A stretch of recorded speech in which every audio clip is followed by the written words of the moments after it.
to another video in this series looking at the costumes in the Wheel of Time TV show. In these videos, I've been talking to Pez, who is an expert in costume design. She studied it in school, and Bree, who is a best-selling author. And we are just digging deep into the clues and the details that are in the costumes of the Wheel of Time TV show.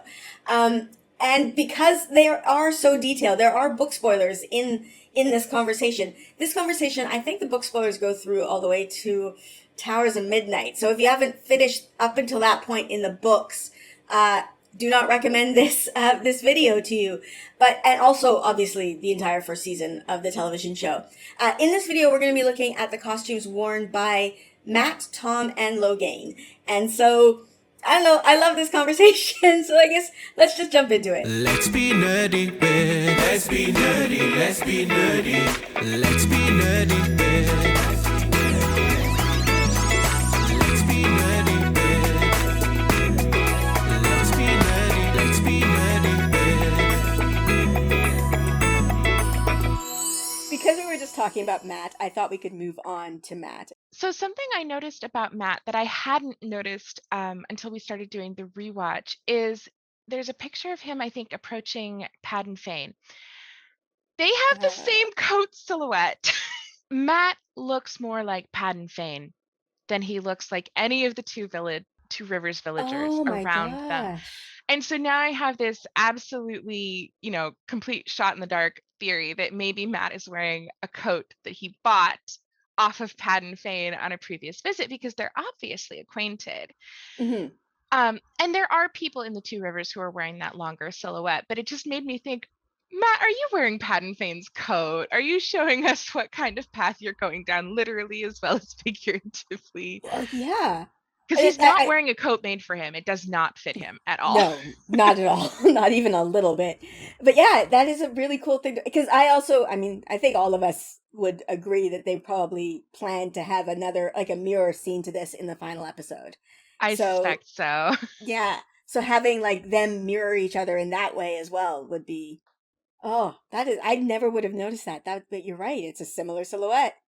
Yeah, I love it. And poor Matt is literally falling to pieces. I mean, his cuffs are disintegrating even in the first episode when he is dicing with all of his friends, including Rand and Perrin. You can actually see his cuffs in that first scene in episode 1. They are literally falling apart. This kid has had a hard life long before the Trollocs showed up. I don't know if I have the dicing. Yeah, if you zoom in on his hand there, there's part of it just like falling off. Literally falling off. Oh my gosh, yeah. Yeah, so it could be that it's his father's coat instead. I mean, there's a lot of people it could belong to. But the other thing is, he is in very strong plaid in that coat the whole time he wears that coat. Whereas with Perrin and Rand, the plaid, when it shows up, is much more subtle. Much more muted, yeah. Mm-hmm. Yeah, and he's still, like, he is Rand's father, but we also know, like, having, read the books, we know that that's actually not his father. Perrin's strongest tie to the Two Rivers would have been his wife, whereas Matt still has his sisters there, and that would be his strong tie to the Two Rivers, and so, in the show, they definitely gave Matt an extremely strong tie to this. Mm-hmm. I mean, he's the one. In the books, it's definitely he's like, peace out. Yeah. Peace out, y'all. In the books, I'd say Perrin has the strongest tie to the Two Rivers. Yeah. But in the show, it definitely feels like it's Matt. And I feel like it's playing up material that's in the books because Matt is the one who was yelling in the old tongue even before making ill-advised bargains with Faye by saying things 3 times in a row. Read a book, Matt. Yes. Yes, that is something that kind of disappeared in the books, but Egwene and Matt were the really, Manetheren duo. Yeah. And Matt especially, because Matt was just like out there screeching in the old tongue in Eye of the World. So yeah. And he's so much lighter and brighter here than he is when we see him later on. And I love that they have that literal distress, fading, being consumed by the shadow in his costume, even though his costume itself physically doesn't change other than picking up a possible horse blanket at some point, because no one will Yes. share a coat with their very cold friend who has nothing to keep him warm. Yes. 8 thumbs down to the Emmons Field. Seriously, I think I actually yelled it while I was watching the show. Just give him your coat, I Rand. did. You have 2 coats. You have 2 coats. He's wearing toilet paper. Give him your coat. It's just weird. And I noticed as well on our rewatch when I don't think we have a screenshot of it, but when Matt and all of them are camping out in the woods, he's sitting on a blanket while Moraine is trying to refresh the horses, because this kid is wearing thin clothes and he can't afford to replace them. He doesn't know if he's got another set coming to him. The rest of them are sitting on, fallen trees and stuff. They're not as concerned. They know that they have somebody taking care of them. And Matt is saying in every aspect of his clothing and performance, I don't know that anybody's going to bother to take care of me, including all of you. Yeah. Like, oh. But yeah, if you look at this picture that you just brought up with Matt and Thom and Rand in the woods, you can see how much darker his coat and his shirt and his pants have gotten since that first moment we saw him in the 2 rivers. This kid is being eaten alive by Shadow. Oh, he really is. Like, it's great. I mean, it's not great, but it's great. Yes. It's the costume detail. And you're right. I do think I would have, if somebody had asked me, I would have been able to answer this question, but it's not something I consciously thought of. He doesn't change clothes. Whereas I'm pretty sure all of the others have at least one other outfit that we see them in. At least one. Yeah, at least layers that they remove, but Matt keeps that coat. Egwene, I think, has the most costumes. Yes. And Matt has just this. And, like, look at the neckline of that shirt. It is, like, black. It's filthy. Absolutely filthy. Yeah. And the shoulders on the coat, and it's not in the places where the normal wear would be either, which is one of the things that made it stick out to me. He's got his darkest points on his coat, like he's grasping his shoulders across his body, like he's hugging himself, or posed like a corpse. And so it's like, oh, Matt, you really need therapy. And unfortunately, the only therapist in the books you really shouldn't see. Stay away from Grendel's therapy hour. Yeah. Although you probably would think you were doing okay. You just wouldn't be doing okay. He would get a change of clothes in the sense of having none. Okay. So Thom, tell us about the story of the time you came in and said, does Thom have some connection to royalty? Yes. And we were all like, I don't know, Pez. He just sang us that song. What's up? What are you talking about? So nobody knows for sure, from what I've been told, whether this is real or not. But the legend, if you will, is that corduroy comes from the French term corduroy, which I'm sure I have not pronounced correctly because I do not speak French, but it's words that mean the cloth of the king.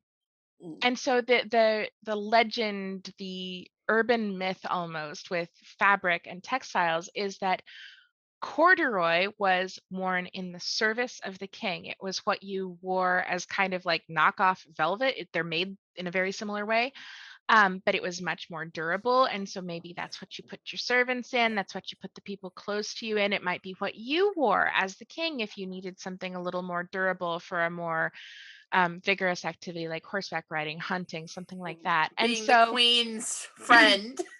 Special friend. Yes, definitely for that as well. But he's the only character that I can recall seeing in the entire world who is wearing corduroy. And so it made him stand out. And then, of course, there's also the fabulous patchwork lining of the coat, which is so good. And you only see it for a couple seconds in that episode where we first meet Thom. But I am so glad that they gave Thom the glow up that he deserved. Yeah, I know there are some people who were disappointed by that, and I understand like the visual. I think it's just for practicality. If I was a Glee person, I would want it on the inside of my coat so that I can choose. I'm being flashy right now. I'm a Glee person, and then I don't want to close my coat. Especially for somebody who skulks as much as Thom. Like you gotta be able to flip the name badge over, which is That is the if you're a person at a convention and they may not recognize your face, but they recognize your name, you got to be able to flip that badge over. Yep. So you can go somewhere fast without anyone knowing. Yes. And we also see with Thom some other indicators of status. So he's got the leather cuffs on the coat, and they're very, very wide, which is very convenient if you're liking to hide a lot of knives, because it keeps the sleeves stiff. And the corduroy also helps with that. The knife would be piercing the fabric all the time. Oh my God. Yep. And it's also practical from the standpoint of, he's going to be strumming his guitar strings a lot. And so it's going to hold up to that as well. He also has metal buttons on his coat. And the only other characters we've seen with metal buttons are people of status and Perrin, who is a blacksmith. Yes. And then he's got the more traditional horn buttons there on the vest that he wears under the coat. But the coat itself has the gold or gold tone buttons. Right. And then he also has a much more courtly silhouette going on. He's got the lapels and the longer coat. Everybody else in this particular picture is also wearing a long coat, but those lapels are much more indicative of what we would think of as a suit coat. It's an older evolution of a suit coat, but it's in that family tree, if you will. There's some vampire tuxedo vibes. Yes. Yes, it is of that era. Yes. And I was going to say, like, while the others may have a longer coat, like, this one it's an intentional hem, whereas I feel like this one was just, like, ripped, and Rand's is like, that's where the skin ended. I got bored of sewing. Yeah. Exactly. Like, Exactly. Thom is tailored. Yeah, that's the word. Yes, thank you. Yeah, it's tailored. It fits. And also, like, if you look, it almost looks like whatever he's got going on under there is like some sort of cravat or something. I mean, he looks like he's formal. It is. And you know what? It's the same blue that Rand and Moiraine wear. Yep. Oh, it is. Yeah, he's got that little... I see what they did here. I don't want that. No. No. Forever. You can't see me holding my arms and an X up in front of my face, but I'm doing it. You can see I'll do it for you. Except nobody else will see that because this is why we gotta get your arms. Wait. I can accept Thom as Moiraine's warder. He's a very talented spy, a ne'er-do-well, and he likes to throw sharp things. Those seem to fit all of her requirements for a warder, and she's going to let Lan move on to greener pastures. Yes. But husband? Really? They haven't spoken in like 10 books. And they had a 5-minute conversation that we saw the entirety of the conversation. And no! They are not in love. They have as much chemistry as a stainless steel table and a block of baking soda. I mean, there's nothing going on there. What are you going with? A block of baking soda? Okay, yeah. Like, there's nothing chemically happening here. It's just sitting there. Don't put the baking soda in. And Swan is our vinegar. Oh, see? Yes. She react. Yes, there's definite fizz there. There's definite fizz there. Exactly. It's my least well, is it my least favorite romance in the books? There's always Talon for. Oh, there's always Talon for. That might be there's also the laundry spanker. Yeah. Logain is kind of interesting. Okay. Let's talk about Jesus. Yes. Okay. It's very, very Jesus. It's Jesus. Like, I was not raised religious, though I did go to a Catholic high school. And I saw this and I was like, oh crap. I will say it is so Jesus. Look at this. It's also Darth Vader. Yes. It is a little Darth. Well, I mean, if I had to pick two for Logain, it might be Jesus and Darth Vader. Darth Vader. Yes. Yeah. It's a good mix. Yeah. Logain, how do you feel about sand? Oh no. Okay. So, yeah, but you're right. It's a very messianic silhouette. And yeah. It reminds me so much of religious iconography. I mean, not just Jesus, but all sorts of late Roman and Greek church murals and stuff like that. I've been to Russia, and what it mostly reminded me of was all the icons that I saw in the churches when I was there. And he just looks like somebody who has stepped straight out of an old story. And that's perfect for selling the idea that, is Logain the Dragon Reborn? We just don't know. Also, he needs therapy. Well, they all need So therapy. one thing I love with this particular shot is that we can see that Logain is wearing a gold signet ring. And while Logain is not the person who has a significant gold signet ring in the books, I like that we are establishing that maybe more characters have them than just the one. Yeah. But it also, what I noticed when I was doing a rewatch is there's a symbol etched into that ring, and it matches the symbol that's in his belt buckle that he wears. That's also the central piece of his armor. And it looks like the Aes Sedai from the opening credits when they're spun into that shape in the tapestry. Ah. I don't know for sure that that's what they were going for. It could have been something else, but that's what I noticed. Right, that's cool. That is really, really cool. Yeah, I pulled this, like, I pulled that image out just because as I was watching, I became obsessed with the jewelry in the show because it was so, like, I'm not, like, I wasn't able to pull significance out of it. What it felt like to me is a lot of the jewelry looked new and different, like not a type of jewelry that I see every day, which made it feel like, okay, these people, they went through a breaking, like, obviously, because I'm going into it with my book knowledge, they went through a breaking, things are getting calm, and they are inventing jewelry again. And so they've come up with things like, I don't know, why don't I coat the entire edge of my ear in gold? Yeah, that's cool. Like, that, we don't do that. Like, that's not part of any culture that I'm aware of that wears that. And yet, Moraine at one point has the entire outer part of her ear coated in gold. Yeah. A couple of them do that. Yeah. And so it's like they're just they have time for swag, and so they're making new fabulous fashion. Yeah, that's what it felt like. They're starting from scratch. Like, and some things are going to be the same, like rings, but there's also going to be like we haven't thought of coating our ears in gold yet, but they right. And something else with Logain that I love, it's not the jewelry, but he looks like a Crusader king. And I mean, there's so much wrong with the entirety of the Crusades.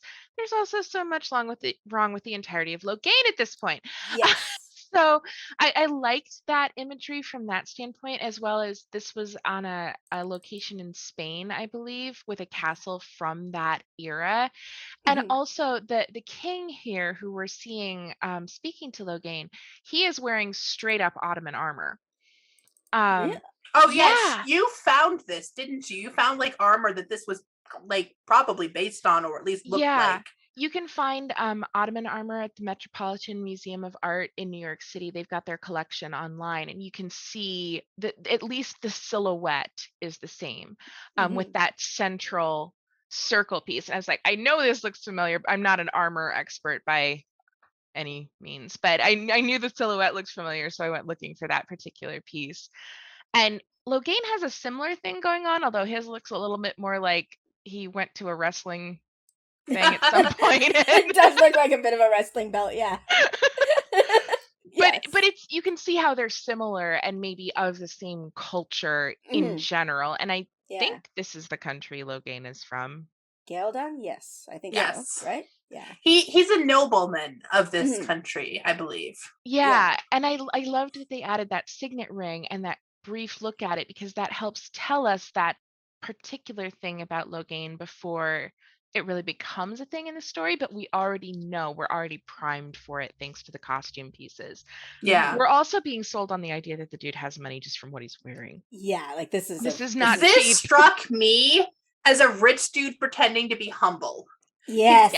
He's got the I'm just a, humble guy robes, but they're like lined in gold braid and like, He's a prosperity gospel televangelist for dragonism. Like Okay, the one I wanted to talk about, just because I felt so stupid when I read your notes that I hadn't noticed this. He's got dragons on his lapels. He does. Yes. Like, I was like, oh my god, Jenny. Like, how did you not see that? And also, now that I'm looking at the stills, I haven't looked at very many stills of Logain actually, but those circles on the trim on his cuffs, they look a little bit like the seals. Yeah. Ooh, they kind of do. I mean, I And don't he's think got they a different are, ring but here too. What's that other ring? It's something. oh, it's bigger and schmancier. Kind I of can't. I looks like mean, a skull, but I don't think it is. But it yeah. could Yeah, there's be. something big there. And also interesting, in this costume, Logain is now in blue, Mm-hmm. very similar to Rand's blue. Yeah. And in Yes. That is Yeah. almost the exact color of Rand's shirt. It also looks like a similar fabric. I mean, I don't know anything about Yes. fabric, but it No, it looks looks the like same it. to me. It does. Yeah. Yeah. It does. To me too. I would agree with that assessment. Oh, I love this show. I do too. All right, well, I hope you enjoyed that as much as I did, and I hope you're enjoying this whole series as much as I did. In the next video in this series, we are going to be looking at the costumes worn by Nynaeve and Moraine, and that is an interesting pairing.